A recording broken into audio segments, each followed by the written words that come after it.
আগামী বছরের নবম-দশম শ্রেণীর বাংলা সাহিত্য বিষয়ক পাঠ্য বইয়ে ৭টি গদ্য ও ৪টি কবিতা বাদ দেয়া হচ্ছে। বাদ পড়ছে ইতিহাসের কিছু অংশ। আর নতুন করে যুক্ত হচ্ছে জুলাই অভ্যুত্থানের উপর লেখা একটি সংকলিত গদ্যসহ মোট ২টি গদ্য। শুধু নবম-দশম শ্রেণী নয়, পঞ্চম থেকে অষ্টম শ্রেণীর বাংলা ও ইংরেজি পাঠ্য বইয়েও বিভিন্ন প্রবন্ধ ও কবিতা সংযোজন বিয়োজন হচ্ছে, যেখানে নতুন করে স্থান পাচ্ছে জুলাই গণ অভ্যুত্থানের বিষয়বস্তু। আগামী জানুয়ারি থেকে শুরু হওয়া নতুন শিক্ষাবর্ষে বিনামূল্যের এসব পাঠ্য বই হাতে পাবে শিক্ষার্থীরা। তবে বছরের শুরুতেই সব শিক্ষার্থীর হাতে সব নতুন পাঠ্য বই দেয়া যাবে কিনা তা নিয়ে রয়েছে শঙ্কা।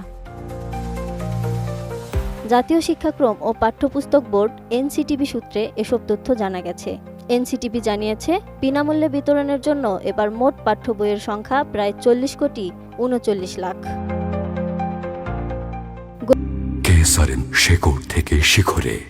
গদ্য সাহিত্য বইয়ে থাকা জহির রায়হানের বাদসহ মোট 60টি গদ্য বাদ যাচ্ছে।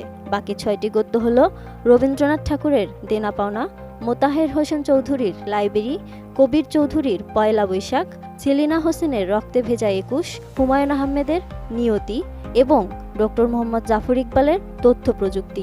বাদ পড়ছে সেলিনা হোসেনের কাকতারুয়া উপন্যাসটিও। অন্যদিকে পদ্য সাহিত্যে বাদ পড়ছে 4টি কবিতা: কাজী নজরুল ইসলামের আজ সৃষ্টি সুখের উল্লাসে, সৈয়দ শামসুল হকের আমার পরিচয়, নির্মলেন্দু গুণের স্বাধীনতা এ শব্দটি কিভাবে আমাদের হলো এবং কামাল চৌধুরীর সাহসী জননী বাংলা।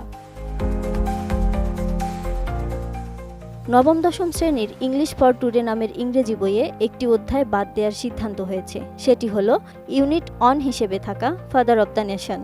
এছাড়া এতদিন ধরে চলা পাঠ্য বইয়ের পেছনের প্রচ্ছদে থাকা ক্ষমতাচ্যুত সাবেক প্রধানমন্ত্রী শেখ হাসিনার ছবি ও তার উদ্ধৃতি বাদ যাচ্ছে। একই সঙ্গে ইতিহাস নির্ভর বিষয়েও অনেক পরিবর্তন আনা হচ্ছে। একই পাঠ্য বইয়ে রবীন্দ্রনাথ ঠাকুরের সুভা ও লাইব্রেরি গদ্য দুটি আগের মতোই রাখা হয়েছে। মোতাহের হোসেন চৌধুরীর শিক্ষা ও মানুষত্ব গল্পটি যুক্ত হচ্ছে। পাঠ্য বইয়ে হুমায়ুন আহমেদের 1971 যুক্ত করারও সিদ্ধান্ত হয়েছে। আরও যুক্ত হচ্ছে নবম-দশম শ্রেণীর বাংলা সাহিত্য নামের পাঠ্য বইয়ে জহির রায়হানের 21-এর গল্প এবং জুলাই বিপ্লবের উপর লেখা আমাদের নতুন গৌরব গাথা নামে একটি সংকলিত গদ্য। পদ্য সাহিত্যে যুক্ত হচ্ছে কাজী নজরুল ইসলামের 2টি কবিতা, মানুষ এবং উমর ফারুক। এছাড়াও ইংরেজিতে sense of self, loneliness, July বিপ্লবের উপর লেখা এই নামে নতুন 3টে অধ্যায় যুক্ত হচ্ছে। এছাড়া বইয়ের পেছনের পৃষ্ঠায় যুক্ত করা হচ্ছে জুলাই গণ অভ্যুত্থানের গ্রাফিতি।